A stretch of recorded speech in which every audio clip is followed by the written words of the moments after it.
मोदी जी आप ना कसम से भीष्म पितामह बने हुए इस समय, भीष्म पितामह, जिसने अपने कंधों पर कौरवों पांडवों सबका बोझ ढो रखा है, चढ़ा रखा है, ढोए जा रहे हो, ढोए जा रहे हो, ढोए जा रहे हो। याद रखना भीष्म पितामह की क्या गति हुई थी। अगर उस दुर्गति से आपको बचना है तो अपने कंधों से इन सबको उतारो और इनको इंडिपेंडेंट बनाओ। इनका लेखा जोखा लो हर महीने, जैसे कंपनी का ऑडिट होता है ना, वैसे ऑडिट करो। करते तो हो गए आप, लेकिन फिर मैं भी कह रहा हूं जितने भी अपने मुख्यमंत्री आपके नाम से जीत के आए हैं उन सबका ऑडिट करो, हर महीने उनकी रिपोर्ट लो, हर गांव से डेटा मंगवाओ कि किस गांव में कौन सी समस्या है। दिल्ली शाह जी, अमित शाह जी, आप तो महान है ही, लेकिन कम से कम आपने जो दिल्ली की कुर्सी पे बैठा रखा है देवी जी को, उनसे भी कुछ कहो कुछ करने के लिए। परवेश वर्मा साहब बड़े मतलब नाम इनका उछल रहा था मुख्यमंत्री के रूप में, ये करेंगे वो करेंगे। क्या करेंगे, क्या कर रहे हैं, कुछ समझ में आ रहा, कुछ दिख रहा है? ये सब केंद्र की योजनाओं के लाभ गिनाकर अपना फायदा उठा रहे हैं, अपने आप अपना बचाव कर रहे हैं। मैं बता रहा हूं पब्लिक बहुत गुस्सा है, बीजेपी वालों बहुत गुस्सा है। मैं मुख्यमंत्री की बात कर रहा हूं, मोदी जी आपसे भी कह रहा हूं, रेखा जी को समझाओ, ढंग से काम कर लें, साफ सफाई पे ध्यान दे लें, गटर बिजली पानी की समस्याओं से निजात दिलाए।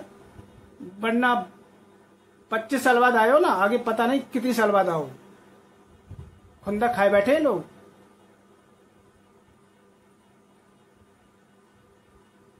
मजाक समझ रखा तुमने दिल्ली को, कुछ नहीं है। रोना मत रोने लगना कि 25 साल से गटर साफ नहीं हुए, ये नहीं हुए। तुम्हें किस लिए लाए, इसलिए लेके आए हैं। 5 मिनट की बारिश नहीं झेल सकती है दिल्ली, 5 मिनट की, मात्र 5 मिनट की। ऐसे गटर फ्लो मारते, ऐसी सुगंधित हवाएं निकलती है गटरों में से कि भाई आत्मा तृप्त होकर आदमी बेहोश हो जाता है। पता ही नहीं चलता है कि मतलब सीवर के ढक्कन तो खुले पड़े हैं, बारिश में जब वाहन चलते हैं ना तो पता नहीं चलता कहां गड्ढा, वो गड्ढे में गिर जाते हैं।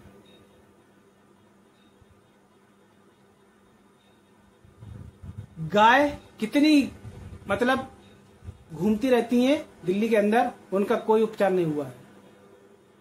सबको पता है कि जितनी भी गाय घूमती है वो सब पालतू गाय हैं, किसी न किसी मतलब डेयरी वाले की गाय है।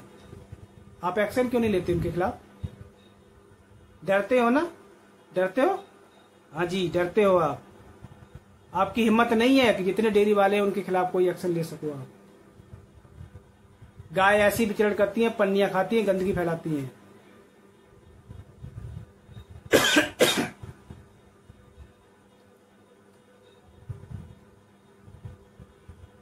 वादे करना आसान है, लेकिन वादों को पूरा करना, यहां का पसीना कहां निकलता है समझ जाओ। एसी रूम में बैठकर टीवी शोज पे जाकर इंटरव्यू देना, न्यूज चैनल पे जाके इंटरव्यू देना बड़ा आसान है, बड़ी बड़ी बातें करना। सुन रहा था एक इंटरव्यू आपका, जिसमें कहा था कि आपका फेवरेट मुख्यमंत्री कौन है, आपका कौन है, तो भारत में तो एक ही मुख्यमंत्री सबका फेवरेट है। आपने बोले हाँ हमारे भी वही है। अरे तो उनकी तरह बन के तो दिखाओ, अरे कुछ काम कर लो मैडम, क्यों सत्यानाश करने पर तुली हो दिल्ली का। और मेरे खिलाफ कुछ कर मत देना, गरीब आदमी हूं भैया ठीक है, आवाज उठा रहा हूं अपनी, ताकि भविष्य में आपका करियर ऊंचाई पर जा सके, न कि फॉल डाउन हो जाए। आप महिला हैं, आपका सम्मान करता हूं, इज्जत करता हूं, लेकिन आपको निष्ठुर बनना पड़ेगा, कठोर बनना पड़ेगा।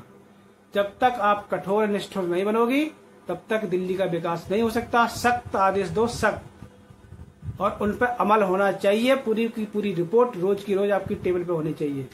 किस मोहल्ले में कितने गटर टूटे पड़े हैं, कहाँ कहाँ गंदगी फैली पड़ी है, कितने प्लॉट खाली पड़े हैं, उन सबका डेटा बनाओ और तुरंत उनको विदिन ए वीक बहुत बोल दिया, 2 दिन के अंदर वो सारे काम सॉल्व हो जाने चाहिए। तब मानूंगा कि दिल्ली की मुख्यमंत्री एक्टिव हुई है, वरना जब तक रहो ऐसे ही राधे राधे श्री राम जय श्री राम जय श्री राम करते रहो।